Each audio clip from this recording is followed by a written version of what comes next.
اکبر آبادی، نذیر اکبر آبادی کی نظم نگاری، نذیر اکبر آبادی کی نظم نگاری، یہ ہیڈنگ ڈال لیجیے گا اور یہ سوال بھی۔ نذیر اکبر آبادی، نذیر اکبر آبادی اردو کے ایک ایک عظیم اور مقبول عام نظم نگار ہیں۔ نذیر اکبر آبادی اردو کے ایک عظیم اور مقبول عام نظم نگار ہیں۔ اردو کا پہلا ان کو اردو کا پہلا عوامی شاعر کہا جاتا ہے۔ عوامی شاعر کہا جاتا ہے۔ نذیر کی نذیر کی سوری نذیر ایک ترقی پسند شاعر ہے۔ نذیر ایک ترقی پسند شاعر ہے، اگرچہ ان سے قبل دکن میں قلی قطب شاہ کے زمانے میں اردو نظم نگاری کو شواہد ملتے ہیں مگر ان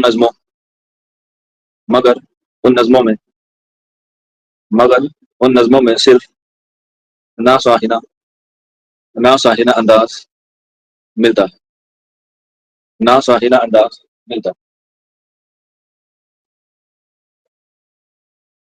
انہوں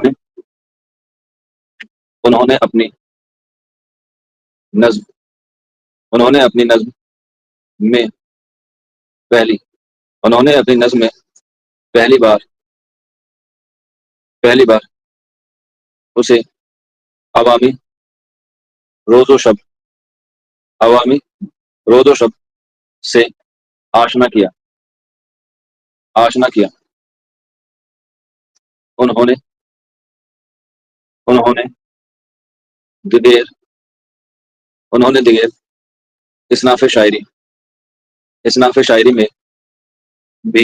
انہوں نے دیگر اصناف شاعری میں بھی طبع آزمائی کی، لیکن انہیں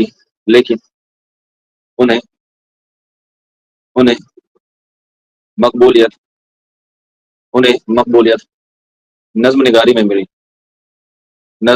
نگاری میں ملی۔ اہم بات یہ ہے کہ انہوں نے ایسے دور میں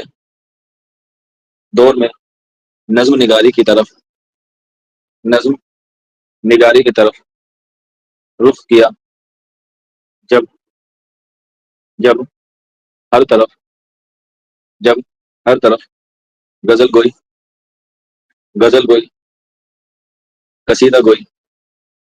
گوئی، قصیدہ گوئی اور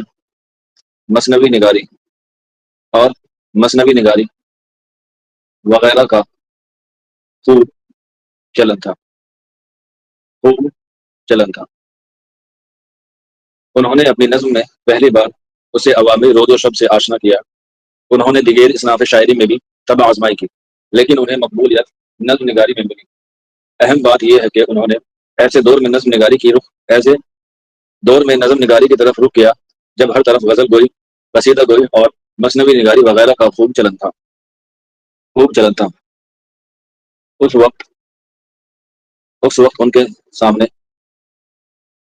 وقت ان کے سامنے نظموں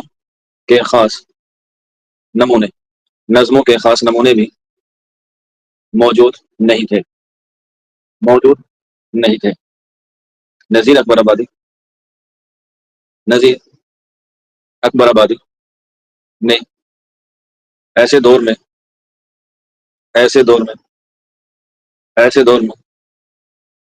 نظم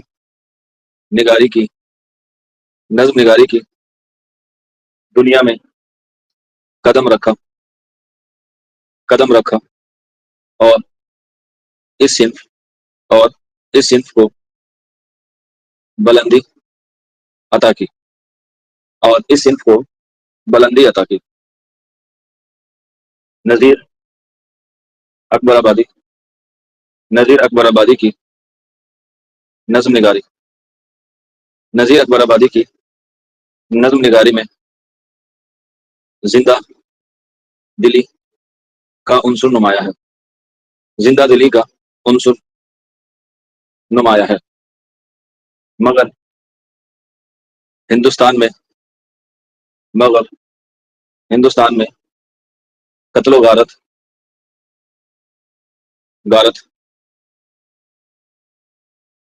کی جھل قتل و گری کی جھلکیاں بھی ملتی ملتی ہیں۔ موت اور نا امیدی موت اور نا امیدی کا عنصر بھی موت اور نا امیدی کا عنصر بھی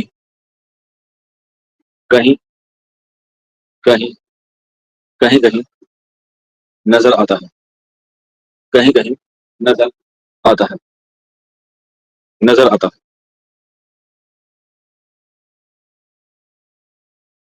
کہیں کہیں نظر آتا ہے۔ اس کے بعد پوائنٹ نمبر 1 لکھ لیجیے گا، عوامی شاعر یا عوامی شاعری۔ عوامی شاعری یہ کیا ہے؟ پہلی ہیڈنگ ہے، نذیر اکبر آبادی نذیر اکبر آبادی کی نظموں میں موضوعات کی ایک دنیا آباد ہے۔ نذیر اکبر آبادی کی نظموں میں موضوعات کی ایک دنیا آباد ہے، خاص خاص کر خاص کر انہوں نے جن خاص کر انہوں نے جن موضوعات کو خاص کر انہوں نے جن موضوعات کو اپنی نظموں کا نظموں کا حصہ نظموں کا حصہ بنایا اپنی نظموں کا حصہ بنایا ان کا تعلق ان کا تعلق عوامی زندگی عوامی زندگی سے ہے، عوامی زندگی سے ہے،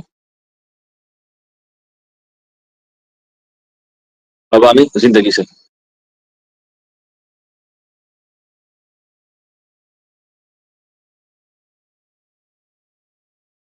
انسانوں کے انسانوں کے جذبات انسانوں کے جذبات و احساسات انسانوں کے جذبات و احساسات زندگی کے مسائل زندگی کے مسائل مسائل و معاملات زندگی کے مسائل و معاملات مختلف مختلف سماجی و معاشرتی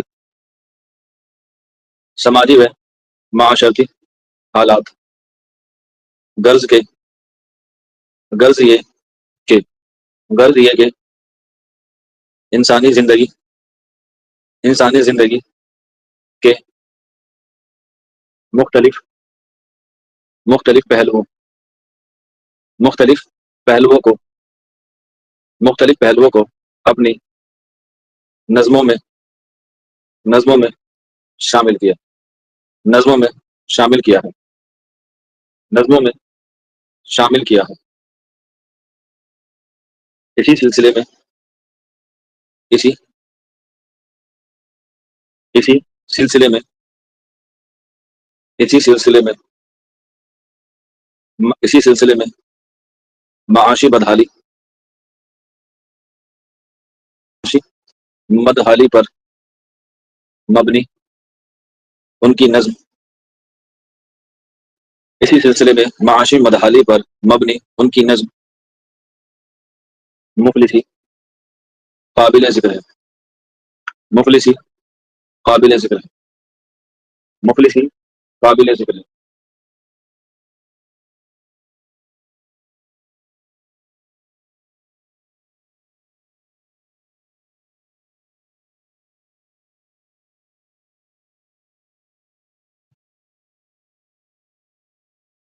6 لکھ لیجیے گا۔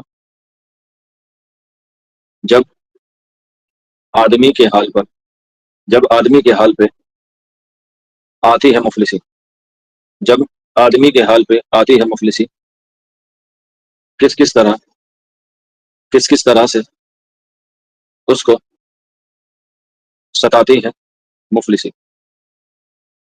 جب آدمی کے حال پہ آتی ہے مفلسی، کس کس طرح سے اس کو ستاتی ہے مفلسی۔ یہ ہماری جو ہے وہ پہلی ہیڈنگ ہو گئی عوامی شاعر کی۔ اس کے بعد دوسری ہیڈنگ لکھ لیجیے گا، ہندوستانی رنگ۔ ان کی نظم میں ہندوستانی رنگ۔ نذیر اکبر آبادی، نذیر اکبر آبادی کی، نذیر اکبر آبادی کی نظموں میں ایک خاص پہلو، ایک خاص پہلو جو سب سے زیادہ قابل ذکر ہے، قابل ذکر ہے، وہ ہے ان کا مقامی رنگ اور ہندوستانی عنصر۔ مقامی رنگ اور ہندوستانی عنصر، خاص کر میلے ٹھیلے، خاص کر ٹھیلے، ہندو و مسلم، کھیل اور تماشے، کھیل اور تماشے وغیرہ وغیرہ جیسے موضوعات کی کثرت ہے، جیسے موضوعات کی کثرت ہے۔ اسی طرح موسم فضا، اسی طرح موسم فضا، مقام اور ماحول، مقام وغیرہ کی بہتر عکاسی بھی ان کی نظموں میں موجود ہے، ان کی نظموں میں موجود ہے، نظموں میں موجود ہے۔ مثلا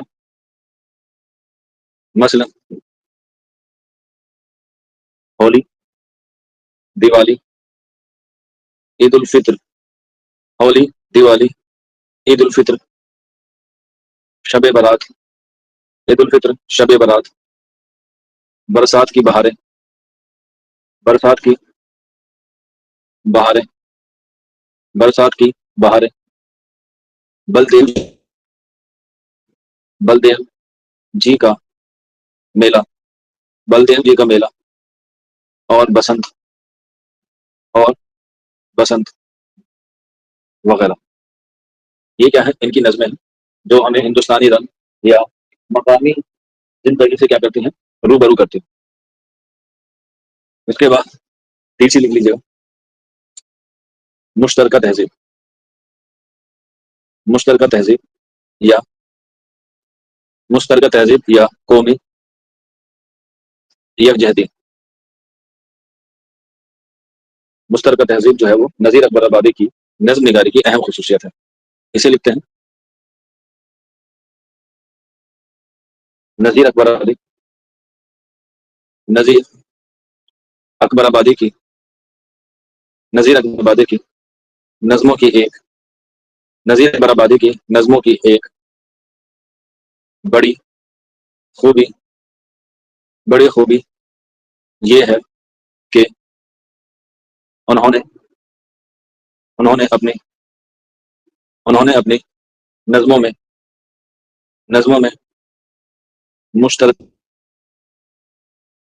مشترکہ تہذیب کا درس بھی دیا ہے۔ ان کی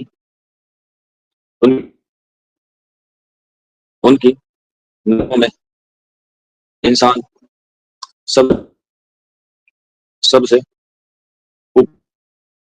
سب سے اوپر ہے، یعنی مذہب کے نام پر انسانوں، یعنی مذہب کے نام پر بانٹ کے نام پر انسانوں کو یعنی مذہب کے نام پر انسانوں کو بانٹ کر بانٹ کر دیکھنے کے دیکھنے کے قائل نہیں قائل نہیں تھے۔ انہوں نے ہر مذہب انہوں نے ہر مذہب اور اس کے ماننے والے اور اس کے ماننے والا اور اس کے ماننے والوں کا احترام کیا احترام کیا۔ یہی نہیں یہی نہیں بلکہ نظیر مختلف مختلف تہواروں مختلف تہواروں اور تقریبوں مختلف تہواروں اور تقریبوں میں شرکت بھی شرکت بھی کرتے تھے، چاہے وہ چاہے وہ مسلمان کا تہوار ہو مسلمان کا تہوار ہو یا ہندو سماج ہندو سماج کا تہوار ہو تہوار ہو تہوار ہو۔ ان کی نظم ان کی نظم درگا درشن درگا جی کے درشن، مہادیو جی کا بیا درگا جی کے درشن، مہادیو جی کا بیا، حمد، عید الفطر حمد، عید الفطر عید الفطر وغیرہ مشترکہ مشترکہ تہذیب کی مشترکہ تہذیب کی بہت عمدہ مثال ہے بہت عمدہ مثال ہے بہت عمدہ مثال ہے۔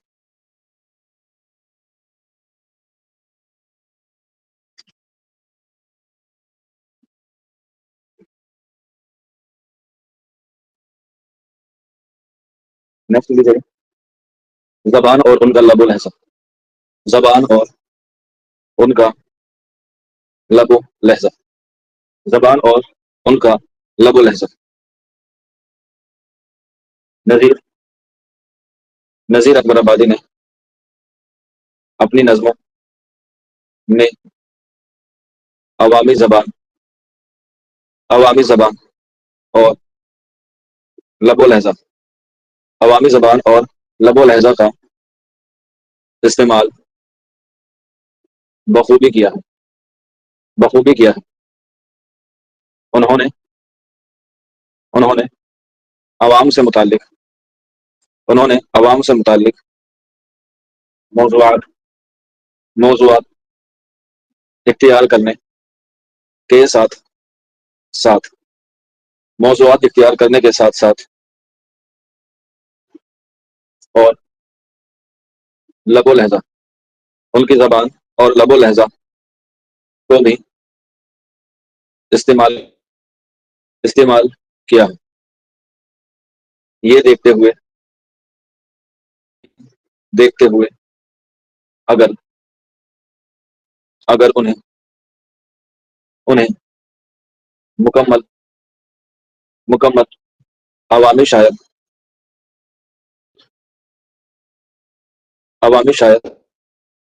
کہا جائے تو بے جانا نہ ہوگا بے جانا بے جانا ہوگا تو بے جانا ہوگا۔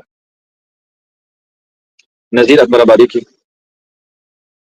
نذیر اکبر آبادی کی زبان مشکل نہیں نذیر اکبر آبادی کی زبان مشکل نہیں بلکہ انہوں نے بلکہ انہوں نے بہت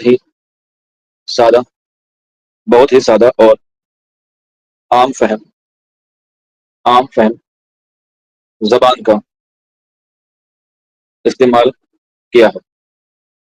نذیر اکبر آبادی کی زبان مشکل نہیں کہ انہوں نے بہت ہی سادہ اور عام فہم زبان استعمال کیا.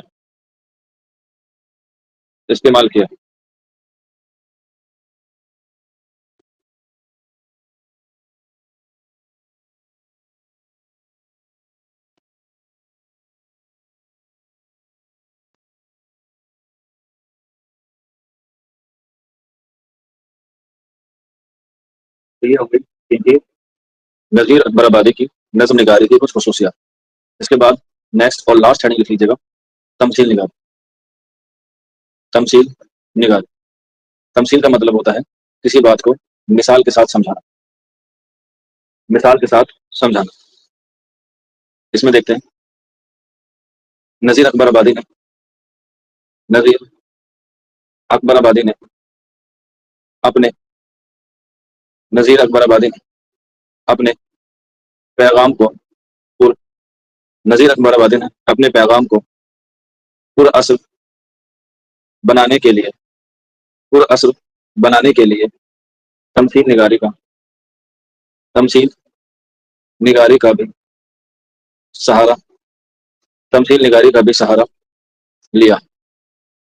انہوں نے مختلف انہوں نے جانوروں مختلف جانوروں اور پرندوں کی کہانیوں کے ذریعے انسانوں تک انسانوں تک اپنا پیغام پہنچایا پہنچایا ہے پہنچایا ہے. جس میں ان کی ان کی نظم ہنس نامہ اور بنجارہ نامہ ہنس نامہ اور بنجارہ نامہ جس میں ان کی نظم ہنس نامہ اور بنجارہ نامہ لازوال لازوال نظمیں ہیں. لازوال نظمیں ہیں. ان نظموں کے اندر ان نظموں کے اندر بے حد دلکشی بے حد دلکشی انگیزی اور اثر انگیزی ہے. اور یہیں پر لکھ لینا ایک شعر، سب ٹھاٹ پڑا رہ جاوے گا جب لاد چلے گا بن جا.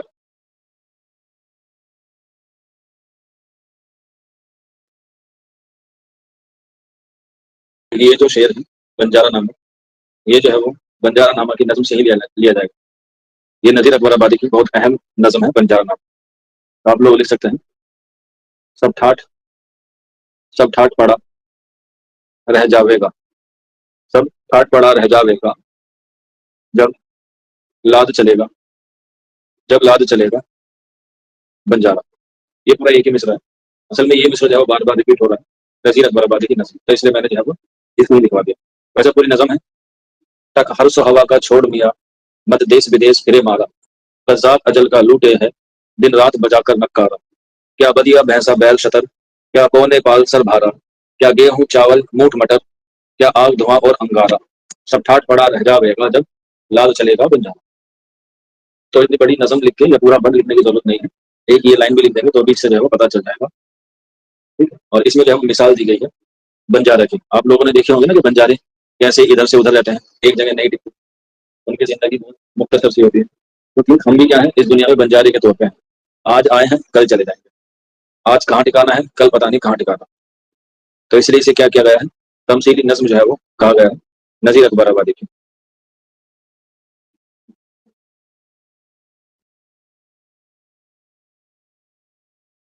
ٹھیک. تو یہاں تک